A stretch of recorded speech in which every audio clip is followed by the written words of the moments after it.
émission dominicale, droit des réponses a été suspendu par le Conseil national de la communication, de même que son présentateur, votre humble serviteur. Et par respect pour vous et pour vous donner la bonne information sur cette sanction qui a été prononcée par le CNC et vous donner une idée sur les démarches qui sont entreprises en interne face à cette situation. Nous tenons donc à faire une mise au point et pour cela, nous recevons sur ce plateau, exceptionnellement pour ce dimanche, l'un des avocats, en tout cas le représentant du pool des avocats du groupe La Nouvelle Expression, Maître Henri Bekima. Bonjour et bienvenue à Droit des Réponses. Bonjour Duval, bonjour à tous vos invités, bonjour à tous vos téléspectateurs. La première question que je voudrais poser, peut-être pour entrer directement dans le vif du sujet, Maître, dans cette mise au point, c'est, alors de façon précise, qu'est-ce que les téléspectateurs doivent retenir de cette affaire Equinox Télévision contre le Conseil national de la communication? Et peut-être, de façon un peu plus détaillée, qu'est-ce que le CNC reprochait à Equinox Télévision? Duval, je suis gêné parce que dans mon métier, nous respectons toujours le principe du contradictoire. Je suis gêné parce que je prendrai la parole en l'absence du CNC. Je constate cependant qu'il y a un fauteuil vide. Oui, bien évidemment. Je voudrais juste préciser, Maître Henri Bekima, que le CNC a bel et bien été convié à cette émission. Nous avons fait tenir une invitation, n'est-ce pas, au Conseil national de la communication et vous pouvez voir donc la décharge de notre coordonnateur régional de ce côté-là. Donc le CNC a bel et bien été convié à cette émission. Je suis rassuré. En juillet 2024, le journaliste que vous êtes, Duval, vous êtes convoqué devant la chambre disciplinaire du Conseil national de la communication. Il est reproché au journaliste Duval Fongois d'avoir permis à certains panélistes de tenir des propos diffamants à l'encontre de 2 membres du gouvernement. Parmi ces 2 membres du gouvernement, il faudrait indiquer que l'un des membres du gouvernement est régulièrement défendu, entre guillemets, par le CNC, bien que ne s'étant jamais plaint. Il ne s'est jamais plaint. Le manuel de procédure que le CNC s'est lui-même confectionné dit qu'il est saisi par plainte de la personne injuriée ou diffamée. Mais, par une alchimie que personne ne comprendra, ce manuel de procédure dit que le CNC peut s'auto-saisir, et ce, en violation des dispositions des articles, je crois, 77 et suivants de la loi de 1990 sur la liberté de la communication, et même en violation des articles 304, 305 du code pénal sur l'injure, sur la diffamation. Alors, le CNC s'auto-saisit pour défendre invariablement un membre du gouvernement. Tous les autres membres du gouvernement, dont diverses chaînes de radio et télé parlent souvent, ne sont pas défendus avec le même acharnement que celui pour lequel vous avez été sanctionné en août. Alors, la curiosité de cette histoire, c'est que le 8 août 2024, le CNC diffuse un communiqué, le communiqué numéro 007. Il diffuse ce communiqué, numéro 07, que nous tous, nous découdrons par voie de réseaux sociaux. Et ce communiqué annonce que l'émission Droit de réponse est suspendue. Nous n'avons pas de document entre les mains. Jeudi 8 août. Le 9 août, le pôle des avocats est réuni et nous disons au président directeur général, attention, nous avons déjà fait l'objet de diverses sanctions par le CNC dans le passé. Méfions-nous. Nous ne sommes pas notifiés, mais méfions-nous. Ne diffusons pas droit de réponse dimanche le 11. Il me dit OK. Il nous dit OK maître, on a compris. Il dit mais dans le passé, quand on ne diffusait pas droit de réponse, on diffusait 237, le débat, qui est un autre format.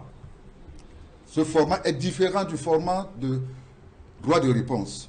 Je dis OK, il n'y a pas de problème.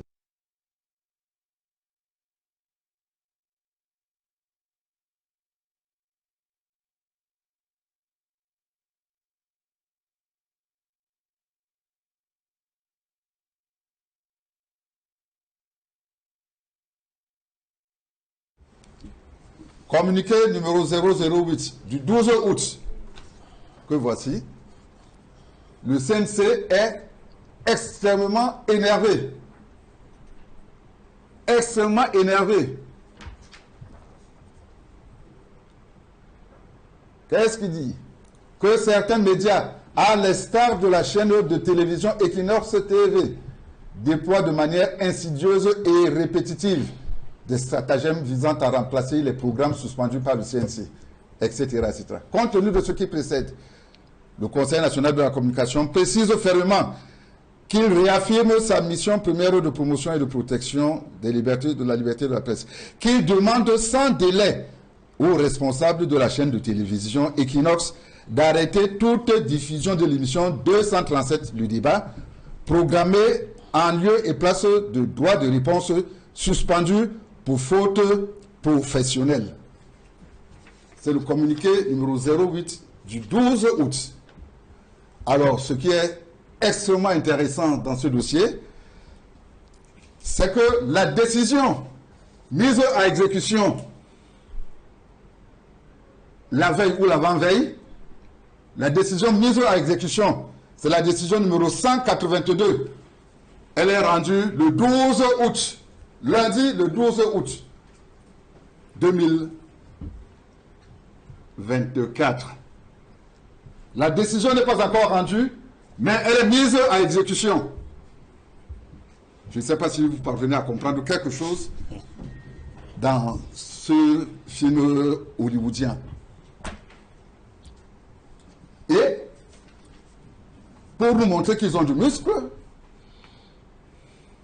les journalistes d'Equinox ont été convoqués ce même lundi 12 août à la préfectorale. Pourquoi avez-vous diffusé 237 de débat en lieu et place de droit de réponse alors que le droit de réponse est suspendu? Vous violez les instructions de l'institution appelée CNC. Et, sous la foi de mon serment, je puis vous dire que le lendemain, mardi 13, j'ai accompagné l'un des responsables d'Equinox dans les services des renseignements généraux pour son audition, ce qui est extrêmement rare. Ce qui est extrêmement rare. Voyez-vous, les incongruités, quand on veut trop bien faire ou quand on veut faire du mal à quelqu'un, il y a toujours des loupés. Alors, sur cette question, justement, Maître Henri Bekima, après avoir évoqué, on va dire, ces griefs contre Equinox Télévision, tels que répertoriés par le Conseil national de la communication, quelle est la réponse que vous, Conseil d'Equinox, avez apporté? Quels sont les éléments d'arguments que vous avez développés face au CNC pour justement répondre à ces accusations? Bien, nous avons fait valoir que je n'entre pas dans les méandres des griefs du CNC. Parce que le CNC, son problème est le suivant. Les panélistes sont sur le plateau. Ils parlent des choses et d'autres. Tel ministre a fait ceci ou aurait fait ceci. Tel DG a fait cela ou aurait posé tel ou tel acte. Et ce sont des émissions en direct. Il est difficile d'entrer dans la tête d'un invité, d'un panéliste, pour savoir ce qu'il va dire à un moment donné. Le CNC parle donc du défaut de recadrage. En l'espèce, il y a des panélistes qui ont dit que tel ministre aurait posé tel acte, je ne sais pas les noms. Tel autre ministre aurait posé tel acte, aurait fait ceci ou aurait fait cela. Le CNC, nous disons au CNC que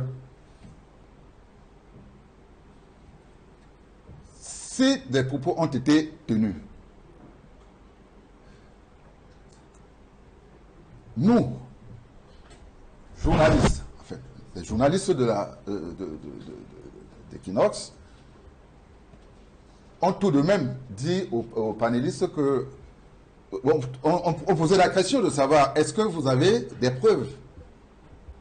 Et cela est suffisant. Le CNC dit non, il faut le recadrage. Alors, recadrage, comment peut-on recadrer autrement? Et le mot recadrage sort d'où? Pourquoi? Parce que lorsque nous prenons les plaintes du CNC, ils disent Monsieur X a dit que Monsieur le ministre Y aurait posé tels actes, tels actes, tels actes. Des propos de cette nature sont contraires à l'éthique et à la déontologie professionnelle. Alors, moi j'ai un problème sur le plan paradigmatique ou syntagmatique. Ce sont ces propos qui sont tenus en violation de l'éthique et de la déontologie du journaliste, ou alors ce sont les propos du panéliste, de l'invité, qui sont constitutifs de la violation de l'éthique et de la déontologie. Cela veut dire que maintenant, il y a la responsabilité pénale pour le fait d'autrui. Voilà où nous en sommes. De tels propos sont constitutifs d'atteinte à l'éthique et à la déontologie. Les propos de qui? Du journaliste ou du panéliste? Toutes les convocations du CNC sont ainsi rédigées, en tout cas pour ce qui concerne Equinox TV. Cette formulation est... dès que Equinox est convoqué devant le CNC, je n'ai pas envie de lire les motifs de la convocation. Je sais que des propos de telle nature sont constitutifs d'atteinte à l'éthique et à la déontologie professionnelle. Ça, c'est clair. La nature des propos, peu importe. Et voilà ce que nous n'avons cesse de dire au CNC et de dire au CNC qui n'est pas législateur. C'est le procureur de la République en matière de diffamation et d'injure pour certaines autorités qui peut s'auto-saisir en matière d'injure et de diffamation. Et s'agissant de certaines autorités bien précises et de certaines institutions bien précises, le CNC n'a pas à s'auto-saisir en matière de diffamation ou d'injure. La personne qui se sent injuriée ou diffamée doit déposer en bonne et due forme une plainte dans les 3 mois, je précise bien, oui. Ainsi que le précise son propre manuel de procédure, dans les 3 mois, des propos jugés injurieux ou diffamatoires. Alors, Maître Henri Bikima, peut-être pour sortir de cette émission, peut-être avant de conclure, je voudrais donner rapidement la parole à Edmond Kangia en quelques secondes. Edmond, peut-être pour faire une ou deux précisions, je voudrais rappeler vous avez souvent à représenter le directeur de publication à certaines convocations du Conseil national de la communication. Est-ce que j'aurais la parole? Bien sûr, merci. Oui, intervenir sur cette affaire, véritablement, me donne du dégoût. Je suis vraiment dégoûté. Parce que ce n'est pas la première fois que le Conseil national de la communication suspend notre réponse. C'est la deuxième fois en l'espace de 2 ans. Et pratiquement pour les mêmes motifs. S'agissant du même individu. S'agissant du même individu, que je ne qualifierais pas. Je voudrais dire, tout à l'heure, Maître Bikima parlait de la violation, à la fin de son propos, la violation du propre manuel de procédure du traitement des plaintes du Conseil national de la communication. Je précise qu'il s'agit, dans le manuel de procédure du traitement des plaintes, au chapitre 2 concernant la saisine, de l'article 5, relatif au délai de saisine. Paragraphe 1. La saisine du Conseil pour la défense d'un intérêt individuel ou collectif se fait dans un délai de 3 mois à compter de la date de commission de l'acte incriminé. Paragraphe 2. Mais pourquoi vous saisissez? Le défaut de saisine du Conseil dans ce délai entache la plainte d'irrecevabilité. Pourquoi vous soulignez La précision est très importante. Parce que les faits querellés, c'est au mois de janvier. Et c'est au mois d'août que survient la sanction. Que le dossier est traité et on est sanctionné. Entre le mois de janvier et le mois d'août, ça fait 8 mois. Alors la loi, leur propre manuel de procédure parle d'un délai de 3 mois à compter de la date de commission de l'acte incriminé. Je ne commente pas. Je crois que les juristes qui nous suivent ont écouté. Passons outre ce texte qui rappelle bien que le Conseil national de la communication viole son propre manuel de procédure de traitement de plainte. Pour dire, nous n'allons pas rentrer dans tous les détails, ça nous prendrait beaucoup de temps pour montrer les violations multiples du dit Conseil et de son président en particulier dans le traitement des textes, dans l'illégalité des textes, des décisions qui sont prises. Je voudrais surtout dire, avec ce qui s'est passé, revenir un peu sur l'événement qu'on a vécu ici et qui a fait l'objet d'un compte rendu, c'est-à-dire la visite annoncée qui a effectivement eu lieu du président du Conseil national de la communication et de sa délégation.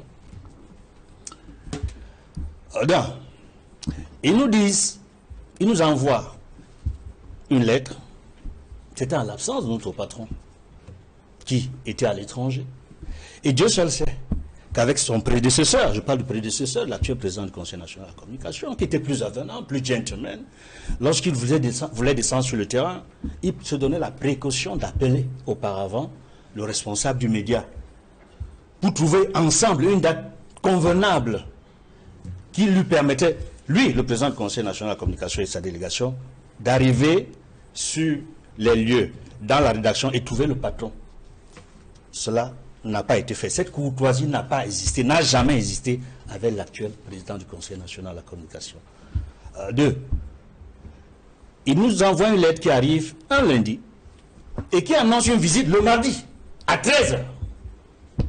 Lundi le 2. Lundi le 2. Lundi le 2, oui. Pour une visite qui doit avoir lieu mardi le 3 septembre à 13h. C'est indiqué dans cette lettre. Dans le cadre des cafés CNC, dit-il. Pour échanger avec la rédaction et les responsables. Notre curiosité, la curiosité que nous pouvons observer, c'est que ce jour-là, le mardi 3 septembre, il n'arrive pas à 13h. Il arrive beaucoup plus tôt, autour de 12h15. Alors, lui et sa délégation insistent pour entrer à la rédaction. Nous leur faisons savoir, à travers notre vigile, que vous êtes effectivement attendu à 13h. Non seulement vous nous avez envoyé une lettre, vous avez indiqué 13h précises, mais la même journée, votre chargé de communication, en contact avec le rédacteur en chef d'Equinox Radio et Télévision, il lui a dit, nous serons véritablement là à 13h. J'ai dit la matinée de ce mardi-là. Donc quand il s'amène à 12h15, nous sommes très surpris. Donc quand nous leur envoyons le message pour leur dire, patientez le temps d'apprêter la salle, parce que voyez-vous, cette heure-là, que nous avons conservé 13 heures, c'est parce que nous avons des équipes qui descendent sur le terrain en reportage, font des reportages, des enquêtes. Et il y a des journaux parlés à la radio, à la télévision à midi. Il y a des bulletins d'information. Et on avait décidé, à travers le rédacteur en chef d'Equinox Radio et Télévision, qu'au plus tard, à 12h45, on rappelle les troupes, tout le monde sera disponible pour qu'ensemble, tout le personnel soit prêt, à partir de 12h45, pour que nous puissions recevoir notre hôte. Mais nous avons fait mieux. Nous n'avons pas laissé attendre notre hôte, à qui nous avions dit on vous reçoit à 13h. En bas, à 12h50, une délégation des responsables de ce groupe est descendue. Je faisais partie de cette délégation avec le secrétaire, avec le rédacteur en chef, la responsable de la direction administrative et financière et d'autres responsables de la maison. Nous sommes sortis, j'ai dit à 12h50, pour leur demander que nous sommes prêts à vous accueillir. C'est avant 13h, je dis bien avant 13h, moins 10, nous sortons pour leur dire, vous pouvez entrer. Parce que nous avions déjà fait venir tout le personnel, à partir de 12h45, tous ceux qui étaient sur le terrain étaient déjà rentrés. Donc, nous sommes là, nous attendons. Le président du Conseil national de la communication, M. Joshua Chobonken, allait très occupé dans son véhicule. Certains membres de sa délégation sont descendus. Nous leur demandons, mais nous sommes prêts. Il est 12h50, on est prêt à vous recevoir. Vous avez tant insisté depuis 12h15. Et nous avons l'impression que vous n'êtes pas pressés. Nous sommes restés là pendant une bonne dizaine de minutes. Il n'a personne, nous avons interpellé leur chargé de communication pour dire, mais qu'est-ce qui se passe? Vous n'entrez plus? On n'est pas encore à 13h, on a moins 10 de 13h, vous n'entrez plus? Ils disent que non, le président a l'air très occupé dans son véhicule. Quand il sera prêt, nous allons vous dire que vous pouvez nous accueillir. Alors nous sommes restés, comme je le disais tantôt, un bon quart d'heure. Comme eux, ils n'étaient pas pressés. Nous leur avons dit, écoutez, quand vous serez prêts à être accueillis, faites-nous signe. Nous sommes rentrés à l'intérieur. Mais 5 minutes après, ils nous rappellent. Vous dites, vous pouvez nous accueillir. Nous sommes descendus, on les a accueillis, ils sont montés dans la salle, toute la délégation, ils se sont assis. Mais d'où vient-il également qu'à un moment donné, des gens parlent d'une visite qui s'est achevée en queue de poisson? Là, alors, c'est toute une autre histoire. Parce que dès que le président du Conseil national de la communication, nous l'installons, avec la délégation qui l'accompagne, maintenant vient les commodités. Les commodités, c'est-à-dire il faut prendre la parole, on les accueille, et c'est le rédacteur en chef, ces gens-là autour, qui est chargé de les accueillir après qu'ils se soient installés. Il fait son mot pour les accueillir. Lorsqu'il termine son mot, il annonce que moi, je vais prendre la parole. Ensuite, un autre collègue, notamment Pierre Laverdu-Omba, au moment où il s'assoit, ces gens-là, pour me passer la parole, je me lève. Le président du Conseil national de la communication intervient et me stoppe. Non, vous ne prenez pas la parole. Je dois d'abord répondre à M. Serge Jean-Lain Autour avant que vous preniez la parole. Mais alors, nous avons vécu un moment tragique-comique, pour ne pas dire dramatique. Il a dit, nous ne sommes pas ici, je ne suis pas venu en guerre contre Equinox Télévision, qu'il a le sentiment qu'on l'a méprisé. Il dit qu'on a fait attendre une autorité pendant une quarantaine de minutes sans l'accueillir. Je vous rappelle, avec les précisions que je vous ai données, que si il a attendu, c'est de son fait, ce n'est pas de notre fait. Et je vous ai expliqué pourquoi il a attendu. Parce que lorsque vous annoncez une visite, vous donnez une heure, la politesse veut que vous respectiez vous-même cette heure-là. Et je vous ai donné les raisons pour lesquelles nous l'avons accueilli à l'heure convenue. À l'heure convenue. Donc, nous n'avons pas fait attendre quelqu'un à une heure qui n'était pas convenue. Ça, c'est la première précision qu'il faut apporter. L'autre chose qu'il faut dire, c'est que dans son propos, le président du Conseil national de la communication a tenu des mots malveillants à l'endroit du rédacteur en chef. Je tiens à le dire ici, parce que j'ai été personnellement, ça ne m'a pas plu du tout. Et je le dis, je le prends sur moi. Parce que je ne suis pas sûr que tous mes collègues auraient aimé que j'en parle. À un moment donné, il a dit, monsieur Serge Alain Autou, est-ce que vous êtes journaliste? J'en doute. Parce que si vous étiez journaliste, vous ne nous parleriez pas sur ce ton. Et il a dit bien d'autres choses sur lesquelles je ne reviendrai pas ici, qui sont méprisants à notre endroit, à l'endroit du rédacteur en chef d'Equinox Radio et Télévision, à l'endroit du personnel. Et je dois dire ici, parce que je rappelle, ça ce sont les faits.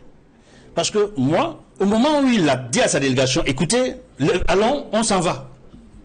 Moi je l'interpelle, je lui dis, monsieur le président, la parole m'a été donnée et je vous prie de m'écouter. Il dit non, il n'a plus rien à faire ici, il est parti. Voilà un peu, grosso modo, pour les faits de ce jour-là. Mais je dois dire ici que nos relations avec le CNC en particulier et sa délégation en général, nous, au groupe La Nouvelle Expression, nous avons toujours fait preuve de courtoisie et de fair play. Et je rappelle que toutes les fois où nous avons été convoqués, même dans des délais qui n'étaient pas convenables à Yaoundé, nous sommes partis. Nous sommes toujours arrivés. Nous avons pris la peine d'arriver. Je ne parlerai pas des autres médias ou des autres confrères qui ne défèrent pas aux convocations du CNC. Lorsque nous sommes sanctionnés, même de manière arbitraire et illégale, nous appliquons d'abord la décision. Parce que nous sommes républicains. Et je tiens à le dire pour prendre l'opinion publique nationale et internationale à témoin.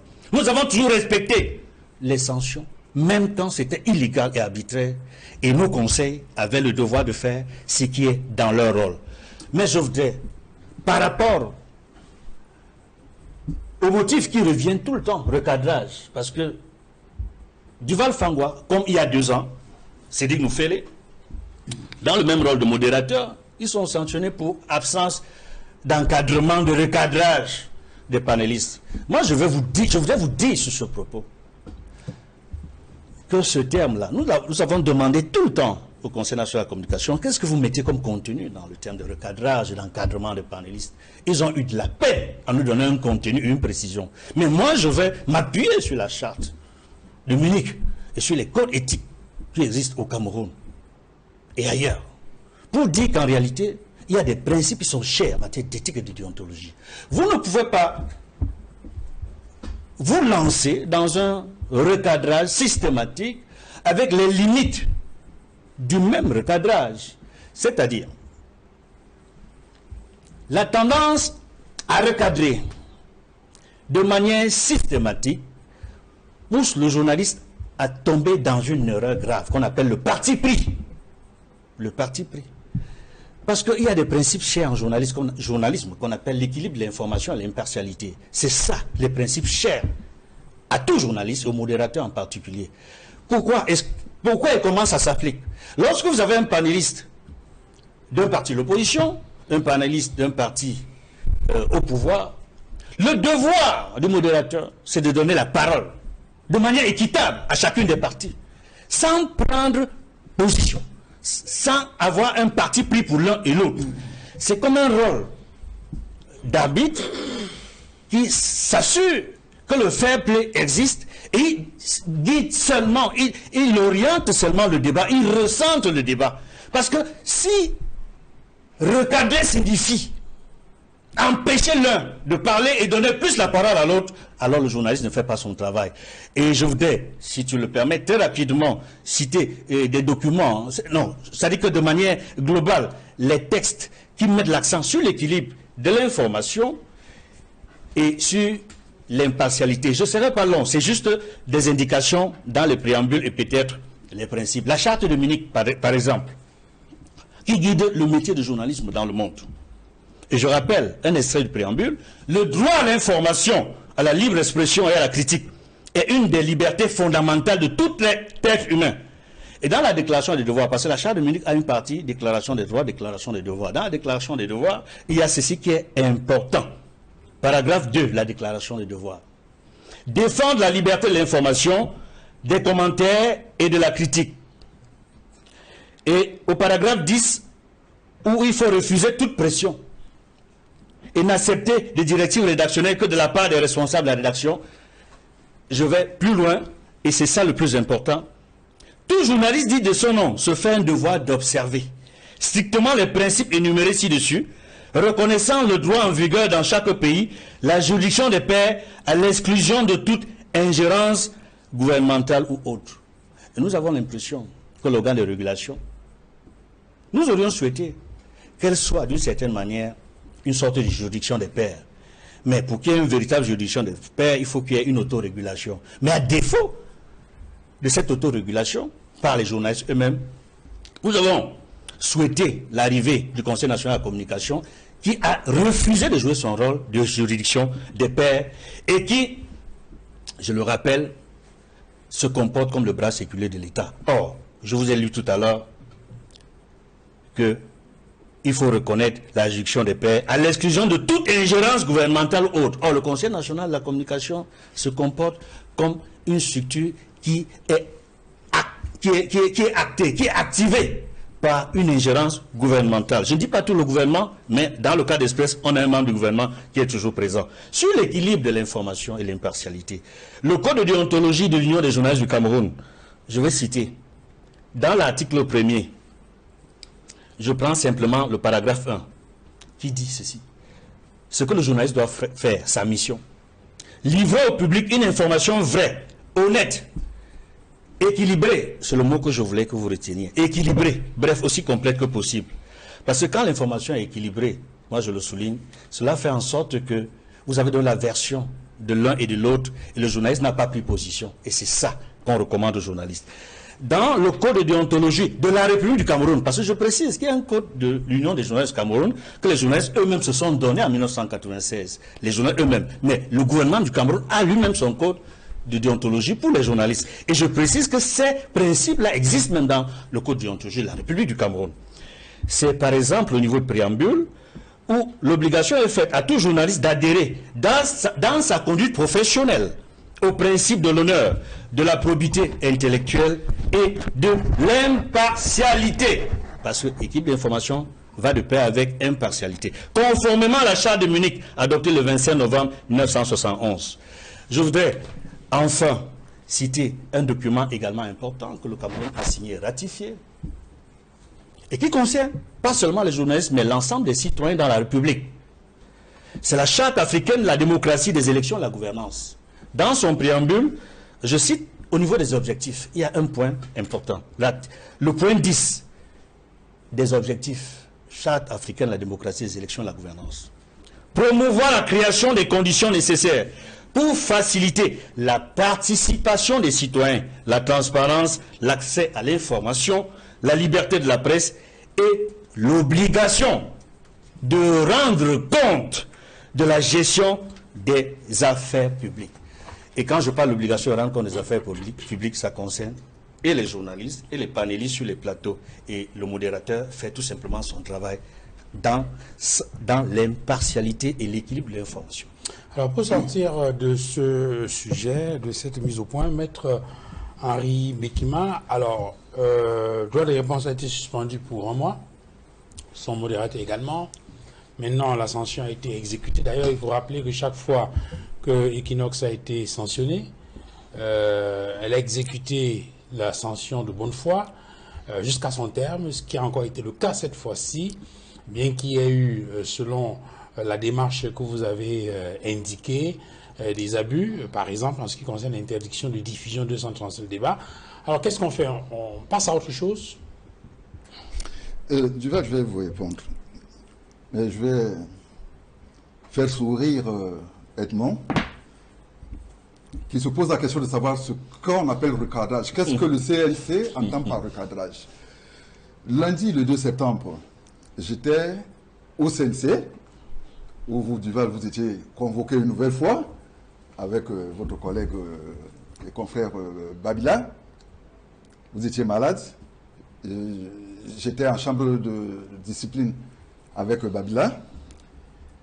Et dans le cadre d'un autre dossier, il s'entend, je leur ai posé la question, mais finalement, quel est le texte en matière d'éthique, de déontologie, en matière juridique, etc., etc., où il est fait état du recadrage. Vous savez la réponse qui m'a été donnée? Ça va vous faire sourire. Bon, cher maître, je pose la question. Maître, soyez précis. Je dis, au fait, vous faites grief aux journalistes, ou à certains journalistes, d'avoir souvent à inviter certains panélistes. Vrai ou faux? Ah, mais maître, vous avez tout compris. Vous avez tout compris. Écoutez, lorsque vous invitez M. X, M. Y, hein, vous savez à peu près ce qu'il va dire. Pourquoi donc inviter? Donc c'est vous qui emportez la responsabilité. Voilà donc ce que j'ai compris ce jour-là. Il faut que je vous le dise. Il ne veut plus que vous invitiez certaines personnes sur vos plateaux. C'est ça qu'ils appellent le défaut de recadrage. Alors, je vais pour vous répondre. La décision a été exécutée et de bonne foi. Voilà ce qui se passe, Duval. Le manuel de procédure que s'est octroyé le CNC, en son article 16, alinéa 2, dispose que la décision doit être notifiée à la partie, à la personne sanctionnée. Ça, c'est l'article 16, alinéa 2 du manuel de procédure. Mais s'agissant de la décision 182 du 12 août, portant votre suspension du droit de réponse pour 1 mois, et de Duval 1 mois, voici ce que le CNC dit. Décide, en considération de ce qui précède, décide, article 1er, 2, 3, 4, 5, article 5, la présente décision prend effet à compter de sa notification aux intéressés et sera enregistrée puis publiée selon la procédure usuelle partout où besoin sera. C'est la décision du 12 août 2012 qui sanctionne le droit de réponse. Or, le 11 août, on nous dit, on nous tape sur les doigts. Pourquoi avez-vous diffusé 237 en lieu et place de droit de réponse suspendu? La décision de suspension est rendue le 12 août et elle n'est pas notifiée en vertu de l'article 5, son propre article 5. La curiosité, je vais vous dire, la curiosité, c'est que nous, les avocats d'Equinox, nous avons écrit au CNC, nous lui avons notifié une correspondance le 13 août pour lui dire, mais nous sommes sanctionnés, dans les médias en parlent, etc. Nous ne sommes pas notifiés. Je parle bien du 13 août. C'était mardi le 13 août. Vous savez quand est-ce que nous sommes notifiés? Nous sommes notifiés officiellement vendredi le 16 août. C'est vendredi le 16 août que nous sommes officiellement notifiés. Article 16 alinéa 2. S'agissant des décisions à caractère individuel, elles doivent faire l'objet d'une notification à l'intéressé par voie d'huissier ou par tout autre moyen officiel laissant trace. L'huissier nous a apporté la décision vendredi le 16 août. Mais depuis le 12 août, on nous tape sur les doigts aux renseignements généraux. Pourquoi avez-vous diffusé 237 en lieu et place de droit de réponse suspendu? J'aimerais quand même que les Camerounais essaient de comprendre, parce que jusqu'à présent, je ne parviens pas à comprendre cette alchimie. J'irai plus loin. Dernière petite minute. Parce que soyons légalistes jusqu'au bout. La loi, le décret, il y a le décret numéro 2012-038 du 23 janvier 2012 portant réorganisation du Conseil national de la communication mentionne ce qui suit. Et vous allez comprendre où je vais en venir. Article 7, alinéa 1er. Le Conseil est composé de 9 membres, dont un président et un vice-président. Alinéa 2. Les membres du CNC sont nommés par décret du président de la République. Article 8. Alinéa 1er. Le mandat du Conseil est de 3 ans, renouvelable une fois. Le mandat des membres du Conseil est de 3 ans, renouvelable une fois. Voici la décision qui sanctionne, la décision 182 du 12 août, qui sanctionne le droit de réponse Equinox. Dans les visas, vu le décret numéro 2021-324 du 4 juin 2021 portant nomination du président du Conseil national de la communication. 2021-324. Vu le décret numéro 2021-325 du 4 juin 2021 portant nomination des membres du Conseil national de la communication. Je ne prendrai que le décret numéro 321. Ce décret nomme 5 membres au sein du Conseil. 5. Et du 4 juin, je précise bien, 4 juin 2021, il nomme 5 membres. Et l'article 1er de ce décret mentionne ce qui suit. Sont nommés, excusez-moi, voilà ce qu'il mentionne. Voilà. Sont, à compter de la signature du présent décret, nommés membres du CNC pour un mandat de 3 ans, éventuellement renouvelable. Je dis bien éventuellement renouvelable. C'est le français écrit par monsieur le président Paul Biya. Et nous savons qu'il connaît ses inhumanités. Un mandat de 3 ans, éventuellement renouvelable. Les personnes dont les noms suivent. 5 noms.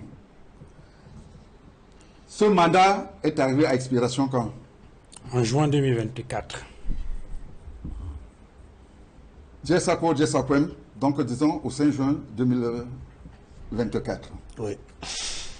La décision portant sanction, suspension, est date de quand? 12 août 2024. Il y a une illégalité externe dans cette décision. Le Conseil était irrégulièrement composé. Il faut qu'il fasse attention, ces messieurs du Conseil.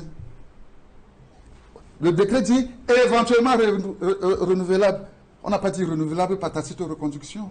Tout à fait. On n'a pas dit renouvelable par tacite reconduction. Le décret leur dit éventuellement renouvelable. Et leur décret, jusqu'à présent, nous n'avons pas le décret portant renouvellement de leur mandat. Alors, maître, je crois qu'on va peut-être s'arrêter là.